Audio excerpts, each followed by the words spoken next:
But I do want to ask you a little bit about your background, your professional background, and how that translates into the work you're doing with the Mental Health Initiative, and then maybe a little bit about how that work has manifested itself here in Charlotte. Definitely. I'm trying to put this all in a box, but I will start with grad school. I think that's where this new rendition started. I'm from Los Angeles and started working in the entertainment industry, but that's a conversation for another past life.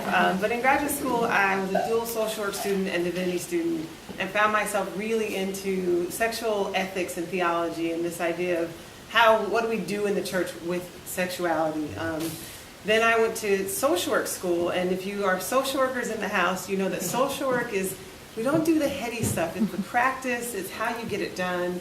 And those two degrees together were just really helpful to have a solid theological background and then have tools.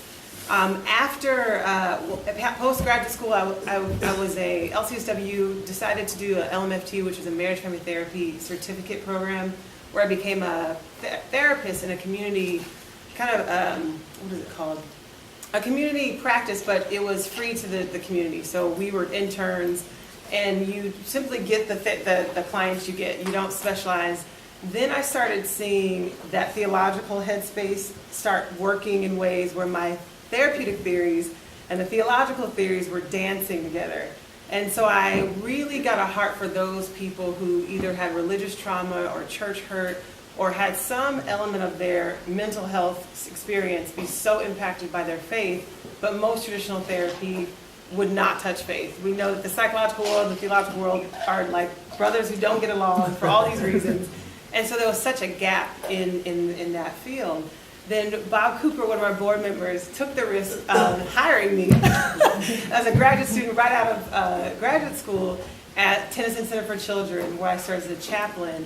And the idea there was, how do we integrate spirituality into the lives of the treatment program? So you have these kids and families come that have these working faith and belief systems, and then you have therapy happening. And they were either parallel, sometimes they hindered each other, sometimes they didn't talk at all. And over 3 years, we did that work as chaplain and therapist. And in that moment, again, I'm starting to see what's happening in that there were still gaps. I see, okay, now that we've weaved the theological and the therapeutic stuff together, what about the church and the social service agency? Because they're also dancing and moving in and out of one another. And as a chaplain, I would go into disciple churches and preach, and then come and do therapy, and somehow trying to have the church would come to us as mission groups. But there was always these separate entities kind of moving around each other, but we were all really doing the same thing.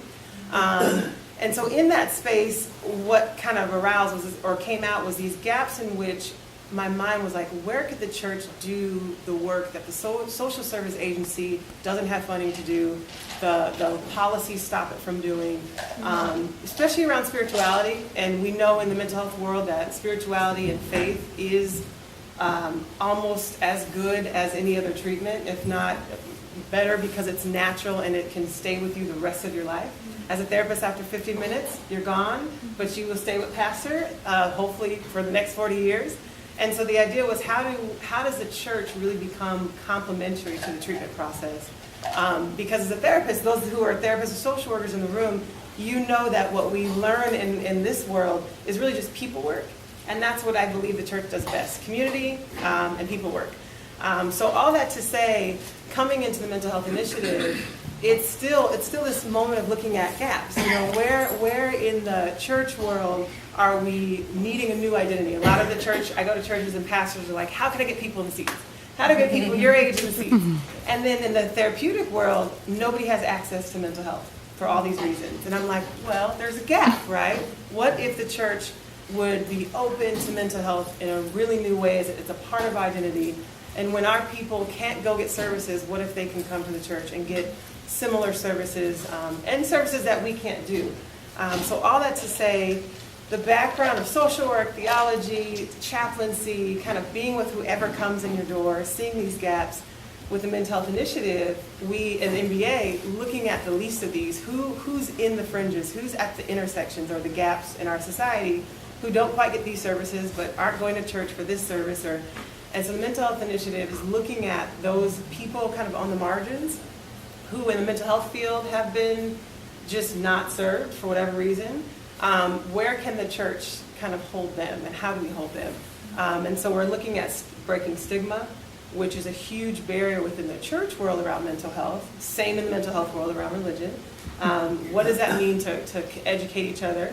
But also looking at access issues, as well as how do we connect people? So that's probably why I'm under connect. And then in the big wheel of, if you have a person going to church, going to therapy, going to soccer practice, going to job, how do we as a church pull all those pieces together that's informed by our faith and also in line with what they're learning in other realms of their life? So all that in a nutshell, but the idea is from now having left Tennyson and being with MBA and being in all these churches, the church really has, in my opinion, so much more power to be a healing agent, particularly because the mental health field it's governed by funding at this point. So